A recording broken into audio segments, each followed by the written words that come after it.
তাইৰ জন্মদিনটোৰ কথা মোৰ আজিও মনত আছে। সেইদিনাখন কম ধুমুহা বলিছিল নে? দিনতে কিবা আন্ধাৰ হৈ পৰিছিল। ধুমুহা, বৰষুণ, বতাহ, বৃষ্টি, প্ৰকৃতিৰ কম তাণ্ডৱ চলিছিল নে? মনত পৰিলে মোৰ বৰ দুখ লাগি আহে।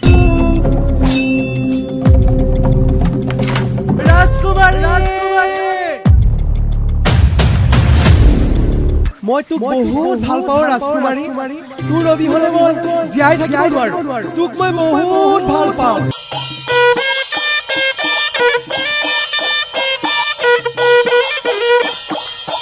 আজিৰ পৰা তই ক'বলৈ গ'লে অন্ততঃ আমাক কৈ যাবি দেই।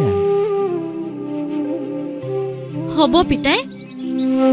মাই, মই মানে অথনিৰ পৰা তহঁতক কথা এটা কম বুলি ভাবিয়ে আছিলো। কচোন ক।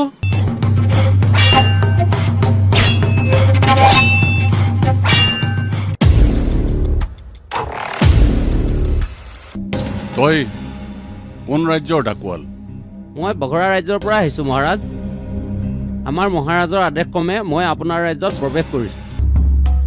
সেনাপতি, আদেশ কৰক মন্ত্ৰী। ৰাজ্যখনৰ সকলো সৈন্যকে বুজাই ক'ব। হয় মন্ত্ৰী, আমাৰ মায়ং ৰাজ্যৰ পৰা বঘৰা ৰাজ্যলৈ বেছি বাট নহ'লেও কম বাটো নহয়। যাওঁতে আহোঁতে বাটত বহুতো বিপদ আপদ হ'ব পাৰে। গতিকে আমি সকলো এই বিপদ আপদৰ সন্মুখীন হ'ব পৰাকৈ সাজু হৈ যাব লাগিব।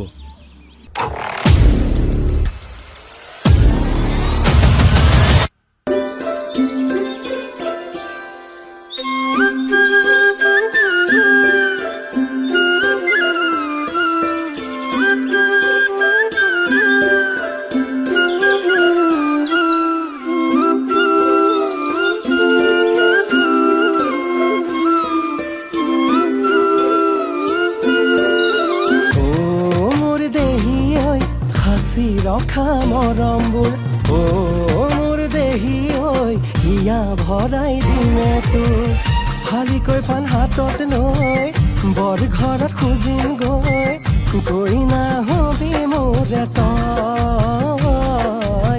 ফালিকৈ পাণ হাতত লৈ বৰ ঘৰত খুজিম গৈ নাহবি মোৰে তই।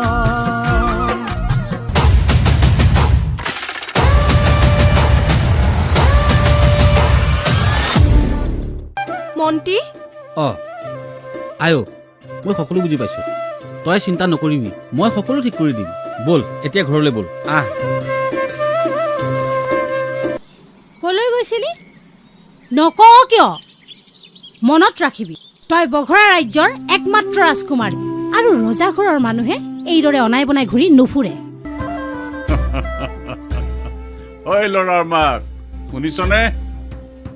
তোৰ ল'ৰাই প্ৰেম কৰিব পৰা হ'ল। পবিতৰাৰ অৰণ্যৰ পৰা হাতী এজাক আহি ৰংচাহাটৰ ধাৰণি পথাৰখন তহিলং কৰি পেলালে। হয় নেকি? মই পিতাইক জনাম। আচলতে খাদ্যৰ অভাৱতে হাতীবিলাক এই ধাননি পথাৰলৈ আহে। জীয়াই থাকিব নোখোজো,